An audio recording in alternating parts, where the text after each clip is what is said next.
Hi there, I'm Yvette. And I'm Peter. And this is our bus, Abby. We're currently in the process of converting Abby from a 23-seat rental bus into a home away from home. This video is the second part of our water tank installation. It mainly covers the freshwater tank install, but there's also some bits and pieces on the water filler cap and the drain valves. Enjoy! Okay, so I have come across a rather large issue with the freshwater tank and the space where it's supposed to go.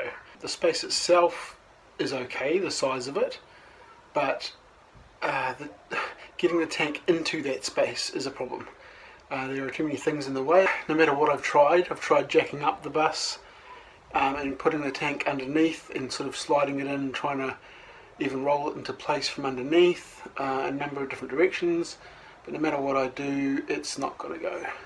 So I'm going to have to cut a little bit more off of the lip of the bus behind me. So this is the space and this is the lip over on the far side, and I'm going to have to cut a chunk of that out. I can remove this lip and a bit of this, just so that I can get the tank to fall down into that space. I plan to then go back and re-strengthen it after I am done getting the tank in place. But that's the plan, so I'm going to bust the grinder out again and cut that out. It's the only option I have at this stage, because everything else would be too much of a major regarding this whole mounting thing down here and the chassis and whatnot there. That's all in the way, so that's not, I can't really do much with that.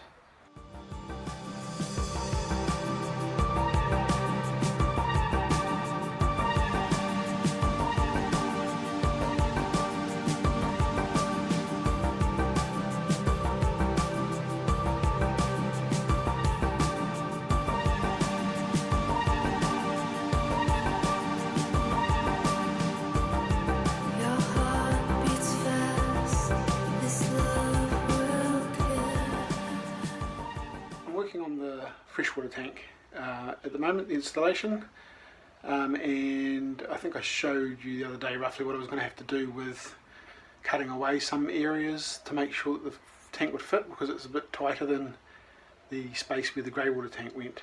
This is the space, of course, where I'm going to put my freshwater tank. I have made up the hanging brackets much the same as I did with the grey water tank, only the distances and things have changed, because the tank is not really going to be as far in towards the centre of the bus as it was on the grey water tank. This is all pretty much just finger tight. I'm going to get the tank, which is much more tricky even to get into place than the grey water tank. I'm just making sure again that everything works before I finalise things. Yeah, I'll go and grab it and I'll try it and see how it works. So down here behind me are the bits and pieces that are going to make up the tray section of the bracket to hold the freshwater tank. We've got the threaded rods, the actual tray part that I've made. The inside here is the plywood sheet, and then under that there is a galvanised steel protection sheet as well. I'm thinking possibly I might need also a sheet of galv steel to go onto the end of the tank because of its proximity to the rear wheels, and anything that flicks up off the road, especially if it's at speed, could go into the end of the tank. I can do that last minute probably and just fit it in, but for now I'm going to just try all these bits and pieces in. Those threaded rods are not cut to the exact length yet. I'll stick them in like I did with the other one, measure to see how long that I need them, and then I'll cut them off afterwards once I get my height sorted out. Here is the frame and platform and everything hanging in place roughly from the threaded rods at this end, from that bracket. That's the hole for the drain. It's the plan for the drain anyway. So that's how the platform sort of hangs. So now I'm going to try and squeeze the tank in and see that all works.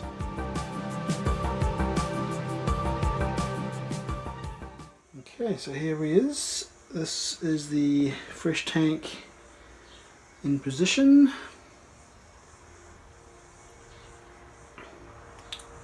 So I've got that lip that I cut out over there, which has given it enough room to go in there. It looks like it's all good. And I'm going to put another brace on this edge to stop the tank from wiggling around, so that'll stop it moving back and forth this way. Yeah, as long as I can put one in on the other side. But other than that, everything else looks to be okay. I cleared a hole down the bottom there for the inlet to the pump. So there is the inlet for the pump. The pump will pump out of there. Yeah, so I've got to cut off these studs to the right length. Right then, so behind me here we have all the components ready to make up the frame for the freshwater tank. I've painted it all, it's all done with that same matte black spray enamel that we used for the underside of the chassis and everything. So it's the same colour, same everything, same finish. So the next thing, I'm just going to start tightening up the bolts on the sort of tray part here. So I've got the aluminium framing and then the galvanised steel plate, and then under that is a ply sheet. And of course that flips over and we sit the tank inside the tray. So I'm going to tighten up all the nuts so this is all square, and then I'll be ready to hang that from the underside of the chassis.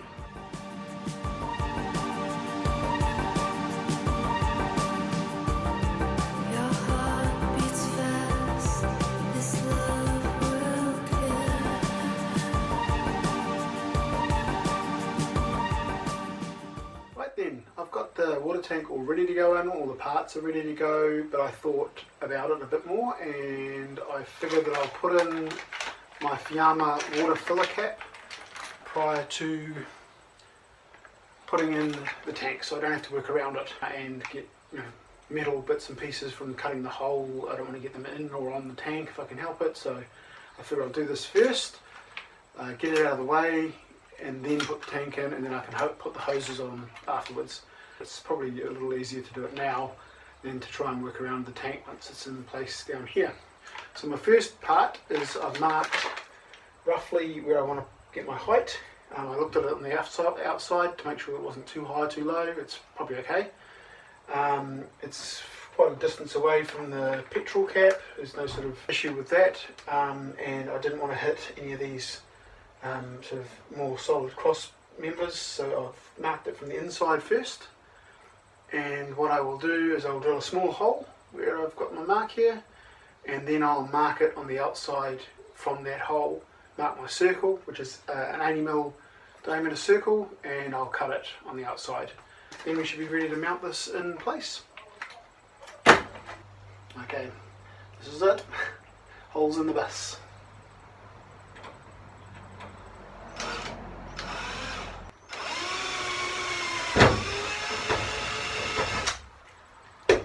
Only a small hole, but it's there. Okay, so I've marked my little hole where I drilled through on the outside, and I've drawn a circle to the size, and I sort of put some masking tape over the area that I'm going to cut, just so that I don't damage the paintwork if I can help it. Yeah, I'm now going to mark my hole properly, the full size, the one that I'm going to cut, and then I'll get the jigsaw and cut it. I know a lot of other people have used like a hole saw or something like that, but I don't really want to go out and buy a hole saw if I can do it with a jigsaw, which I think I can, so I think we'll be all good. Your heart beats fast. This love will clear.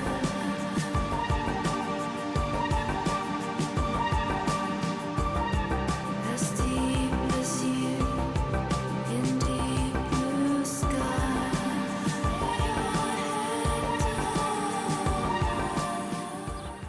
Okay, so I've got a hole in the side of the bus. In a second I'm going to tidy up the edges with a file, and then I'm going to give it a quick going over with some rust proofing stuff. But I'm just going to mark out my holes for the screws that are going in to hold the water filler, that it actually fits, which is a good start. So there we go.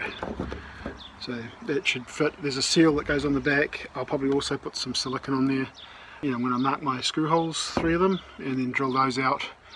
Then I'll rip the tape off and do some rust proofing, and then we'll be ready to seal it up hopefully.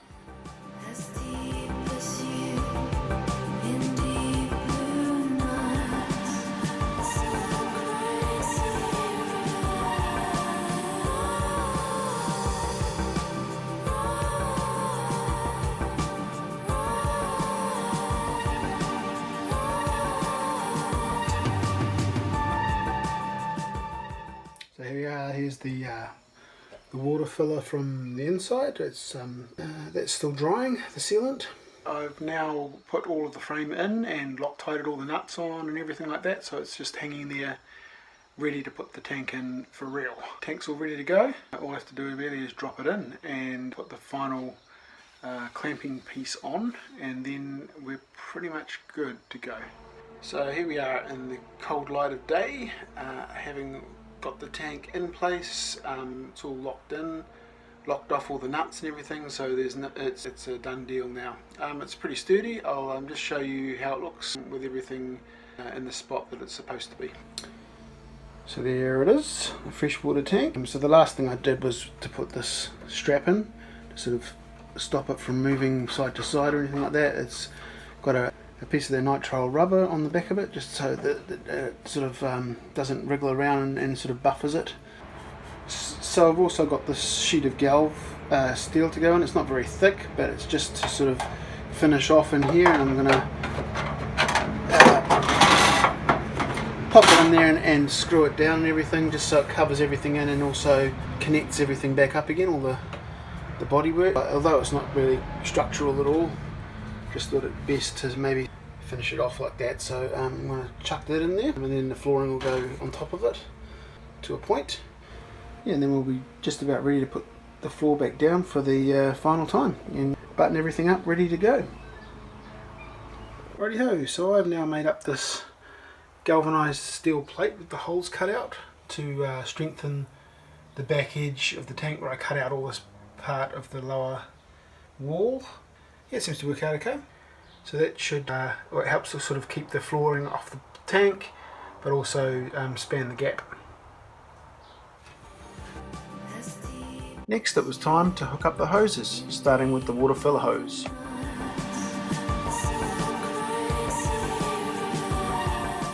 Then the vent hose. I got both of these hoses cut off a roll at Burns Co. I've just done a little bit of investigating into how it's going to work with the valve that's on the bottom of the tank.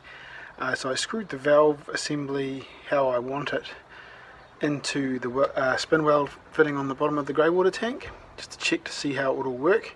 For me, it's a little bit low for my liking.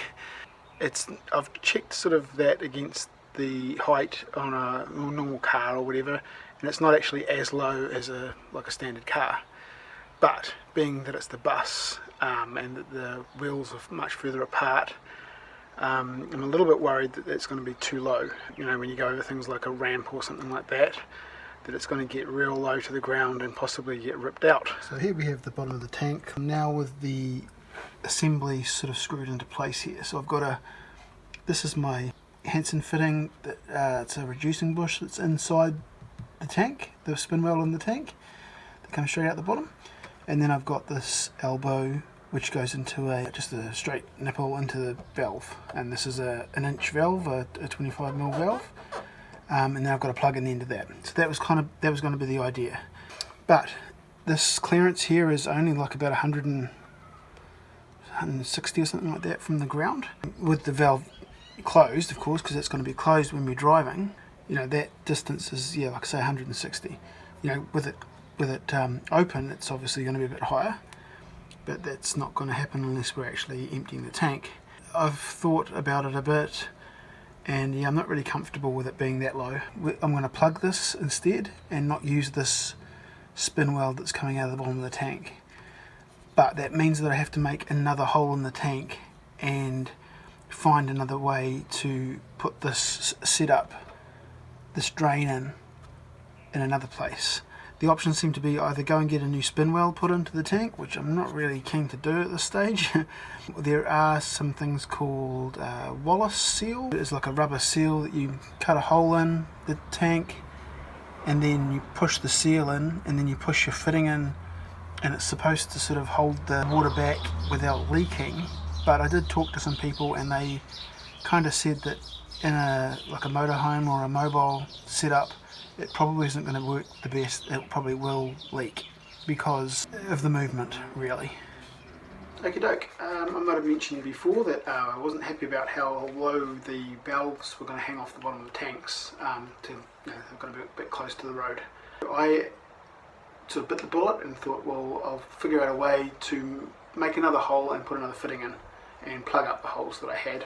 I looked around and found the best thing for making a new or putting a new fitting into the tanks was these here, which is this here is a quick joint tank fitting.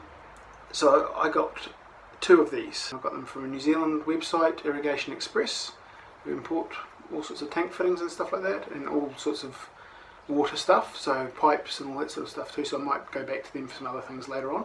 But these are quite cool. So I have to get a hole saw and drill a hole in the tank, and then it's a 43mm hole that I have to put in the tank, and then so the back of this fitting is like a rubber bellows thing, and so what you do is you can do this from the outside of the tank without actually having to get into the tank, which is my problem, of course. With the tanks, I can't get my hands in there or anything like that because they're all enclosed. So I have to push this part of the fitting, the back part of the fitting, into the hole that I'm going to drill, and it comes up against this washer on the outside. And then what happens is when you tighten your nut from the front, from the outside of the tank onto the actual tank, it squashes the rubber bellows behind it up against the wall of the inside of the tank and seals it. And apparently these are really good for movement, like being in a mobile home or caravan or whatever. And that was my issue with the Wallace seals, which I originally looked into, which was a similar sort of thing, but the seal itself goes in the tank and then you push a fitting into it and it's supposed to seal. But the guy that I went and saw at Big Water Tanks here in Auckland and Glendine, he had some experience with camper vans and stuff, and sort of said that the Wallace seal would probably leak in like a moving situation.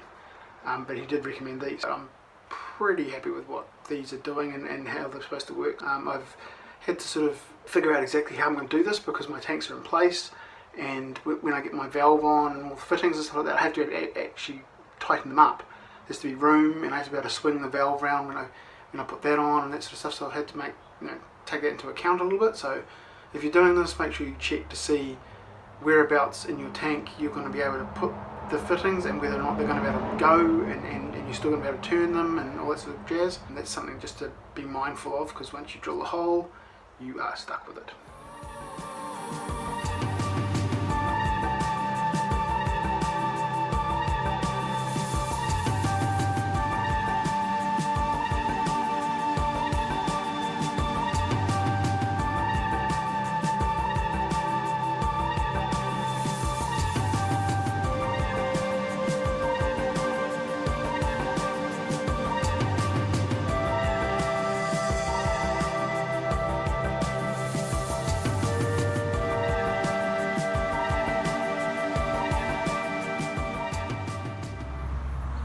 Okay, so here's the valve with the quick fit joint fitting put into the bottom of the tank. It's all in there solid. I just put a bit of sealant around it as well. Yeah, and I just put a plug in this end, just hand type plug. Normally the valve would be in the off position, of course. So, and this is just a freshwater tank, so you won't be using this very often, I wouldn't think, unless we really need to drain the tank for some reason. Yeah, so I'm just going to put a plug in here just so no creepy crawlies get in there or anything like that, and I'll be done with this side and move on to the grey water tank.